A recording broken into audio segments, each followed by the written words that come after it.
இது புதியகம் எஃப்எம்என் இனியவை என்று. S Varun, actually இந்த மாதிரி ஒரு நேரத்தில் வந்து நான் ஒரு கேள்வி உங்ககிட்ட கேட்டே ஆகணும்னு நினச்சேன். எனக்கு வந்து இப்போ யோகாதிக்கு ரொம்ப பிடிச்சிருக்கு அப்படிங்கனால இந்த மாதிரி நேரத்தில் வந்து ஒன்று நம்ம பாட்டு கேட்போம் இல்லையா? பிகாஸ் பாட்டில் வந்து கவிதை அப்படிங்கிற விஷயம் அடங்கியிருக்கும். அதை தவிர கவிதை அப்படிங்கிறது ரொம்ப அழகான இது அப்படிங்கிறதுனால இந்த மாதிரி நேரங்களில் கவிதை எழுதுறதுக்கும் நல்லாயிருக்கும். நீ கவிதையெல்லாம் எழுதுவியா? நான் ரொம்ப நேரம் உங்ககிட்ட நான் கவிதையை பற்றி பேசிகிட்டு இருக்கேன். இந்த கொஸ்டின் கேட்கறதுக்கு தான் நீங்கள் அப்படி யூட்டன் போட்டு இப்படி வந்தீங்களா? இல்லை, உனக்கு அதை பற்றி தெரியுமோ தெரியலன்னு தெரியலையே. கவிதை எழுத தெரியாது, பட் நல்லா ரசிப்பேன். லைக் பிரியாணி வந்து செய்ய தெரியாது, நல்லா ருசிப்பேன் மாதிரி. கவிதை வந்து எனக்கு எழுத தெரியாது, பட் எந்த கவிதையாக இருந்தாலும் படிப்பேன், ரசிப்பேன். எனக்கு ரொம்ப பிடிக்கும் கவிதை எல்லாம் படிச்சு. Obviously haiku. ஏன் ரொம்ப குட்டியா இருக்கு, சிம்பிளா இருக்கு, சீக்கிரமா படிச்சு முடிச்சிடலாம். இந்த குட்டி மூளைக்கு ரொம்ப குட்டியா இருந்தா புரியும் அப்படிங்கிற மாதிரி. அது மட்டும் இல்லாம இன்ஸ்டன்ட்டா அந்த கவிதையோட அர்த்தம் நமக்கு புரியும்.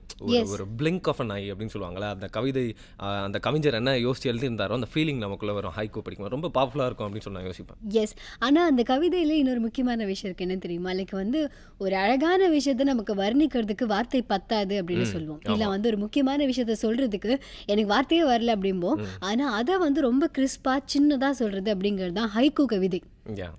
இதை பத்தின ஒரு புக்கை பத்தி நம்ம கிட்ட ஒருத்தர் பேச போறாரு. இது யார் எழுதின புக் அப்படிங்கறத நீ முதல்ல தெரிஞ்சுக்கணும். அவரோட பேரும் டபக்கு நீ குட்டி ஊண்டா முடிஞ்சிடும். லிங்குசுவாமி அவர்கள் எழுதின ஒரு ஹைக்கூ கவிதை புக். டைரக்டர் லிங்குசுவாமி படம் எடுப்பாரு அவர். ஆமா, அவர் எழுதியிருக்க ஒரு புத்தகம் இது. புத்தகத்தோட பேர் வந்து லிங்கு. லிங்கு ஹைக்கூ மாதிரியே லிங்கு குட்டியா வச்சிட்டாரு. ஆமா, அண்ட் இந்த புத்தகத்தை வந்து இது வரைக்கும் நான் படிச்சது இல்லை. ஆனால் இதை படிச்ச ஜெயபாஸ்கரன் அவர்கள் வந்து இந்த புத்தகம் எப்படி இருந்தது, லிங்கு அப்படிங்கிற அந்த ஹைக்கூ புத்தகம் எப்படி இருந்தது அப்படிங்கறத நம்ம கிட்ட ஷேர் பண்ண போறாங்க. கேட்கலாமா? ப்ளீஸ் ஷேர் பண்ணுங்க. அனுபவங்களோட தொகுப்பு தான் மனிதர்கள். ஒவ்வொரு மனுஷனுக்கும் பல்வேறு வகையான அனுபவங்கள் கிடைக்கும். ஒவ்வொருத்தருடைய வாழ்க்கையிலையும் சுற்றுலா அனுபவம், கல்வி அனுபவம், உண்கிற அனுபவம், பல்வேறு மனிதர்களை சந்திக்கிற அனுபவம், அவன் வேலை செய்கிற அனுபவம் என்று நம்ம அடுக்கிக்கிட்டே போகலாம் அனுபவங்களை. இந்த எல்லா அனுபவங்களிலும் உன்னதமான ஒரு அனுபவம் இருக்குது, உச்சமான ஒரு அனுபவம் இருக்குன்னா அது வந்து வாசிக்கிற அனுபவம் தான். வாசிக்கிற அனுபவம் தான் ஒரு மனிதனை மேம்படுத்துகிறது, அவனை மேலானவளாக மாற்றுது. இதுதான் உண்மை. இப்போது நான் உங்களோட பகிர்ந்துக்க விரும்புகிறது ஒரு கவிதை தொகுதியை பற்றியது. கவிதை தொகுதின்னா அது வந்து குறுங்கவிதைகள்னு சொல்லப்படுகிற ஹைக்கூக்கள். அந்த ஹைக்கூக்களை எழுதியிருப்பவர் யார் என்று கேட்டால் ஒரு திரைப்பட இயக்குனர். அவர் லிங்குசாமி. அண்மையில் அவர் எழுதியிருக்கிற ஒரு நூல் லிங்கு என்கிற ஒரு தொகுப்பு. ஹைக்கூன்னு சொல்கிறோம், லிமரைக்குன்னு சொல்கிறோம். அதுபோல் அவர் எழுதிய அந்த குறுங்கவிதைகளுக்கு அவர் வந்து லிங்குனே பேர் வச்சிட்டார். லிங்குன்னு பேர் வச்சு அதுக்கான நியாயத்தையும் அவர் செஞ்சிருக்கிறார். மிக அழகழகான குட்டி குட்டியான கவிதைகள், எல்லாமே நட்பு நிமித்தமான கவிதைகள், ஆண் பெண் நட்பு நிமித்தமான கவிதைகள்.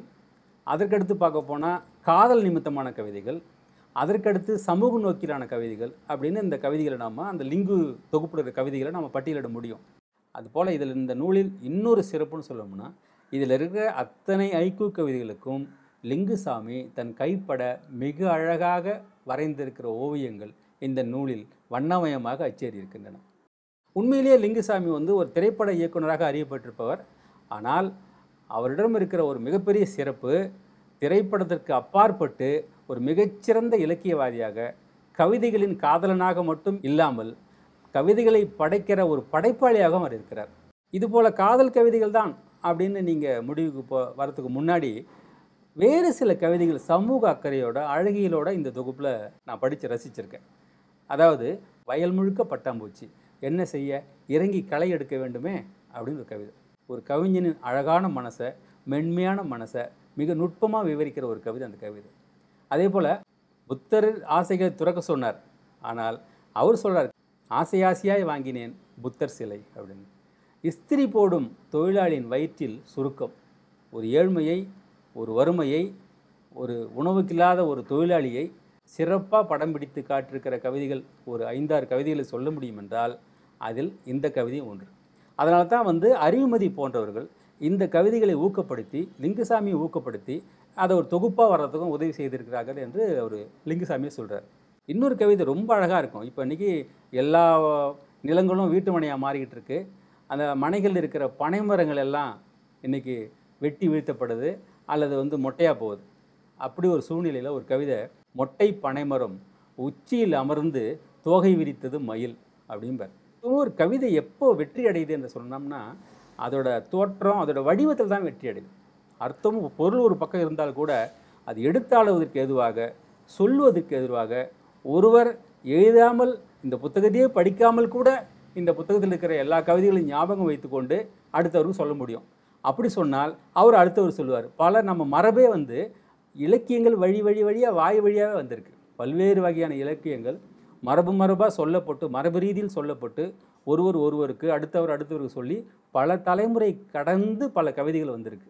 ஊரான் தோட்டத்தில் ஒருத்தன் போட்டான வெள்ளரிக்காய் காசுக்கு 2 விற்க சொல்லி கர்தாசி போட்டான வெள்ளைக்காரன் என்பது மவுண்ட் பேட்டன் பிரபு எழுதின கவிதை அல்ல. அது தங்கத்தட்டில் வச்சு வெளியிடப்பட்ட கவிதை அல்ல. ஆனால் மவுண்ட் பேட்டன் பிரபுவே வெளியேற்றின கவிதை. இது எப்படி சாத்தியமாயிட்டு இருந்தால் அது எழுதுகிறவங்க அதை படைத்து காற்று வெளியில் விடுகிறார்கள். அதை கேட்பவர்கள் அடுத்தடுத்த காதுகளுக்கு அதை கடத்துகிறார்கள். அந்த கவிதை ஒரு நிரந்தரமான மேகம் போல மழை பொழிந்து கொண்டே இருக்கிறது. அப்படியாக ஒரு வடிவத்தில் இந்த லிங்குசாமியின் இந்த லிங்கு கவிதைகள் எல்லாமே அமைந்திருக்கு. மனசுக்கு மிகவும் பிடித்தமாக எல்லோரிடம் சொல்ல வேண்டும் என்று ஆசைப்படுவது போல ஒரு தாய் பறவை உணவு எடுத்து கொண்டு தன் குஞ்சுக்கு ஊட்டுமே அதே தொனியில் இந்த கவிதைகளை நாம் நமது நெஞ்சில் சுமந்து சென்று சமகால இலக்கிய நண்பர்களுக்கு ஊட்டலாம் என்கிற ஒரு உணர்வை ஏற்படுத்துகிற ஒரு நூலாக இந்த நூல் இருக்கிறது.